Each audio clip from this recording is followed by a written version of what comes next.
All right, guys, Mitch Vexler is back with mockingbirdproperties.com. And then there's an extension after that if you want to get to all his research. We're going to put it up on the lower third.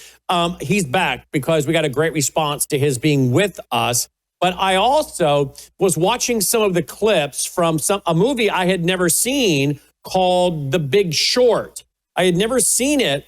And I guess it came out in 2015 about the housing crisis of 2007, 2008, and the collapse of like Lehman Brothers and other things. And wow, it was very scary because I think we're setting up for that again, but this time much worse. And yet at that time, I think it was like 6 million people lost their homes, not to mention all the jobs that were lost.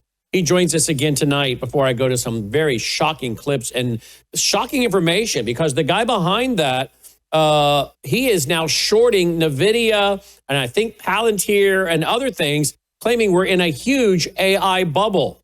Are we about to see the destruction of your 401k? Are we about to see the devaluation of your retirement account? Joining me now is Mitch Vexler. Mitch, welcome back to the broadcast. Thanks for being with us. Well, thank you for inviting me back. I want to go to this trailer of The Big Short. And I want you to look at this trailer and then maybe talk a little bit how much the problem is from then to now, because it's much, much, much bigger, obviously.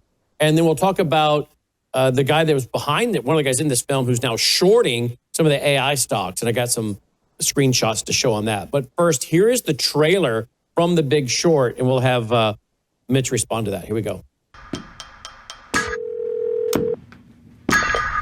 Michael, how are you? I found something really interesting. The whole housing market is propped up on these bad loans. They will fail.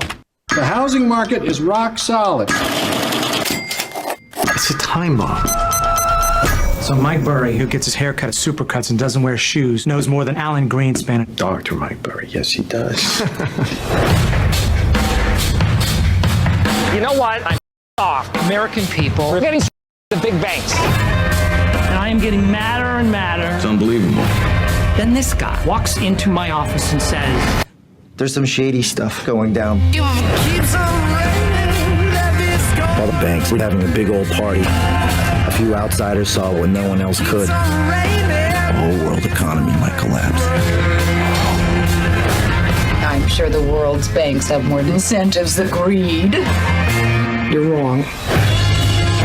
No one's paying attention. The banks got greedy, and we can profit off of their stupidity. You want to bet against the banks? I think we're either high or having a stroke. Kind of brilliant. Fraud has never ever worked. Eventually, things go south. When the hell do we forget all that?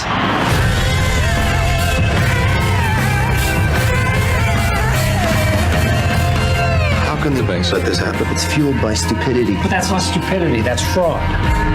Tell me the difference between stupid and illegal, and I'll have my wife's brother arrested. You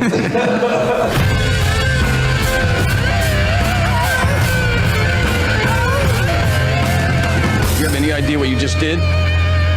You just bet against the American economy. If you're wrong, you can lose it all. The banks defrauded the American people. Now we can kick them in the teeth. Okay, here we go. You target strippers with bad loans. No cash rich. Not going to be able to refinance. On all my loans? What do you mean, all your loans?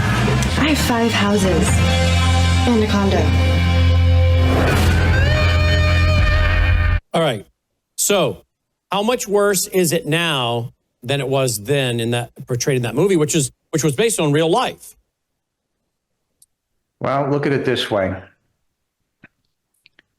Those particular investors went out and bought, those people who were shorting the market, they bought what's called credit default swaps against those who were long the market.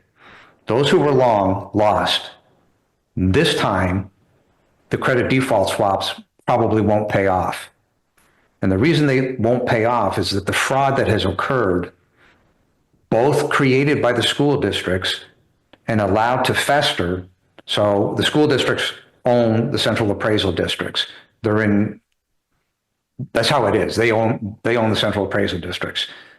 The problem is, Oh, if you go make out sure and the you buy, audience understands that. Your school district creates the central appraisal district that appraises your home at the value they need it to be to tax you at the rate they need to have you taxed to give the money to the school district that the school district's asking. So again, understand, the school district creates the central appraisal district that gives the school district the number and the money and the valuation they want to get the money they want. So in that way, it is rigged, right?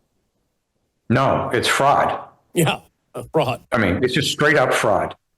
So when you realize and you start connecting the dots, well, who's involved in this? You have bond underwriters, you have credit rating agencies. Now, remember that word from 2007? How many of them, the rating agencies, got it wrong? Well, they're wrong now. I wrote a document about 3 weeks ago. It's on my website, using the math from the credit rating agencies themselves to prove that these bonds that are out there are in truth sub-junk. It's worse than junk bonds. This can't be paid off. Okay, let me stop right there. Wasn't that one of the things we found out in 2008, as you mentioned, that the credit ratings, they were giving ratings and they knew these were not good ratings, but wasn't the line basically, if we don't give them what they'll want, they're going to go down the street to our competitor? Yes. And that is where you are right now today. This is deja vu all over again, except the magnitude of this is so much larger and so much more dangerous. The credit default swaps, like if you could get them today, and I'm not even sure you could, but if you could, they won't pay off. They shouldn't pay off. And that's part of the derivatives. Now you're going to say, well, why shouldn't they pay off? Because it's fraud. What you had before had never touched the world in 2007, where you get into a loan with no income verification. First time the world had ever seen that. Well, what you're now looking at, you're staring down the barrel of a 4-barreled shotgun, and every barrel is enough to knock you out. That's the problem here. You've got so many elements inside of these. Even if you could get the credit default swaps, they're going to say, well, we're not going to pay off because the system itself has caused the fraud. Well, then you turn around and say, who's the system? Who set this up? Well, clearly the central appraisal districts, which are owned by the school districts, is problem one. But problem two, the states' governments themselves, i.e. the state comptroller, the executive branch of these states, they're in this up to their eyeballs. They've been notified with formal criminal complaints against the people at the central appraisal districts who are caught on video. All this evidence is on my website. There's no way out of the evidence. Even the courts have admitted fraud has occurred. What they do is they don't want to talk about it. So they say, yeah, fraud has occurred, but you can't go any further past the appraisal review board. That's the final determiner of value. Yet the appraisal review board under law has no capacity to determine fraud. So to your point of the system being rigged, yeah. But what is a credit default swap? It's an insurance policy. When fraud enters the equation, the insurance policy 9 times out of 10 doesn't pay. Right, because fraud cancels everything, invalidates everything. Yeah. Okay, so President Trump said this in his interview with Laura Ingraham last night. Here we go. But even with interest rates up, the economy is the strongest it's ever been. You know, you asked me, just to go back to the beginning of your question, you talked about prices. We're down on energy. We're down on interest rate. You know, interest rates are down despite the Fed. Now, if we had a normal person at the Fed would have really low interest rates, and we will soon have that. We'll have somebody that's... And why are people saying they're anxious about the economy? Why are they saying that? I don't know that they are saying. I think polls are fake. We have the greatest economy we've ever had. We will have over $20 trillion come into our economy, and it's largely because of my election, but it's also largely because of tariffs. Yet today, Logan, can you find it? Yet today he put out a True Social post that if the Supreme Court goes against me on tariffs, we're going to have to pay back $3 trillion. What? Where'd that number come from? And I mean, you have it, Logan? Because it's so shocking that the President of the United States would put that out. I thought it would rattle the markets more than it did today.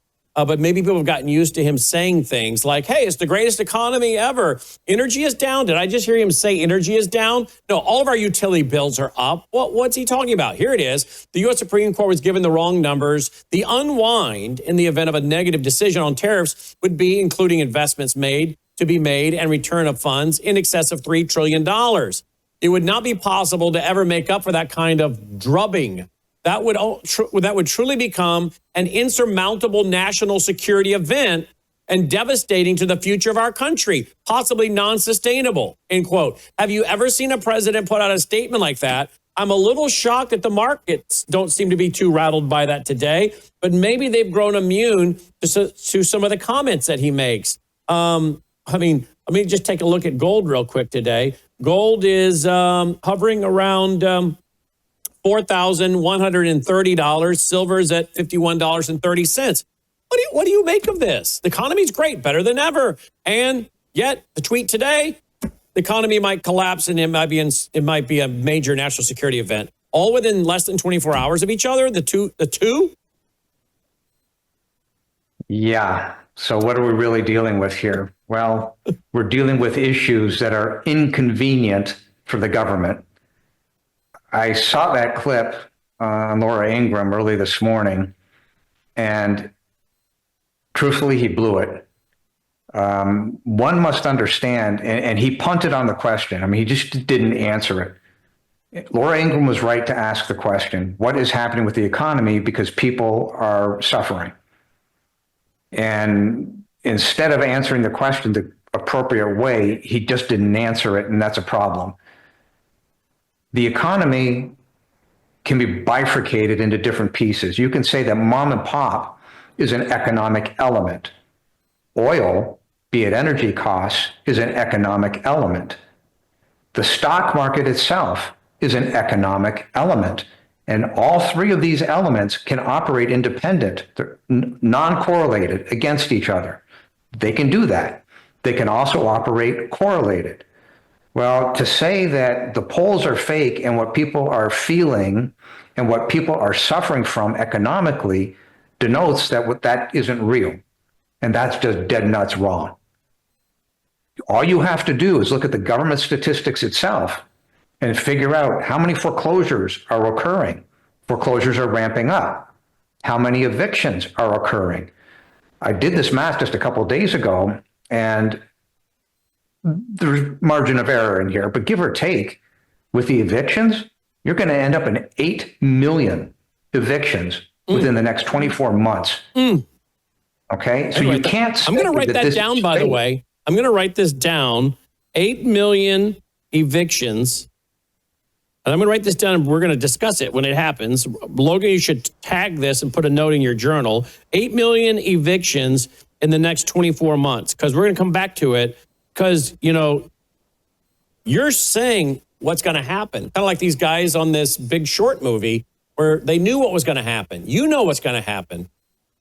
8 million evictions. And by the way, I don't know if there's a line in the movie where Brad Pitt says, with every 1% of unemployment, that equals 40,000 deaths. I think I heard that line. And I'm guessing that's because people commit suicide? No, it's because they can't afford a roof over their head. We figured out about a year and a half ago that 37.8% of the household population is in harm's way of bankruptcy and or losing the roof over their head. Okay, so when he said death, he was meaning financial death.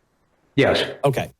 Yeah. So, but that means they're evicted, right? You can't lose. If you're in an apartment, you get evicted. If you're in a house, you get foreclosed. But forget the percentage for a second. Put a hard number behind it. It's 42 million households across the United States. And isn't it interesting that the eviction notice, there was one called Clayton, Georgia. I saw it the other day. Lo and behold, 36%. That's within striking distance of my 38.7%. Yes, it sure is. Right? And we have multiples all above 30%. That's happening now. So I want to come back to one other point you raised on President Trump when he says, well, we've got $20 trillion of income coming in as a result of the tariffs. Okay, fine. Except that he made a mistake, which was he should have explained how is that going to benefit mom and pop. So it's okay. In other words, he's doing what a developer should be doing, right? Which is, I've got a problem. I must increase top line revenue. It's clear as a bell. So he's increasing the top line revenue through the tariffs. Perfectly fine. The problem is we can't seem to get anybody to be paying attention to mom and pop over here. Here's the tariffs over here. Here's mom and pop. You've got to take these two sides and start squeezing and pushing towards the middle to fix these problems. Because the tariff money right now is going to who? Who's getting it? The government? And then the government doesn't give it to the people or lower their taxes over it, right? As we were told, hey, we might do it with the IRS. That's what we were told when we were campaigning. In theory, it would go to reduce the U.S. national debt. But you run into so many problems. The U.S. national debt is about $38 trillion, give or take. The deficit this year, or at the moment, I believe, is $1.9 trillion, which means they're short. Now, job one is try to balance that issue. However, you still have, give or take, $127 trillion worth of unfunded liabilities. And the problem with, be it a state government or a federal government, they don't want to admit mistakes. But as I keep saying, the math is so much bigger than the federal or state government. You're not going to have any choice in the matter. We're going to wake up one morning, the NASDAQ's going to be down 2,000 points, and everybody's going to be freaking out. Yep. Worse than what happened in 2007. But the evidence is in front of us. It exists now. So the idea that, well, we're the government, we're here to help you. No, you're not, because if you were, you'd be doing it. Well, in fact, the Trump solution is a 50-year mortgage, which again, he seems to think there's a 40-year mortgage already. I've never heard of a 40-year mortgage. Is there a 40-year mortgage right now? There is. It's done through HUD on the 221D4 program, but even that is a bunch of nonsense. Okay. I didn't know there was a 40-year mortgage. He does, because he mentioned it. So Laura Ingraham pushed back against it. 50 years complete garbage. All right, well, here he is. Here he is talking about it. To the question, though, because your housing director has proposed something that has enraged your MAGA friends, which is this 50-year mortgage idea. So a significant MAGA backlash, calling it a giveaway to the banks and simply prolonging the time it would take for Americans to own a home outright. Is that really a good idea? It's not even a big deal.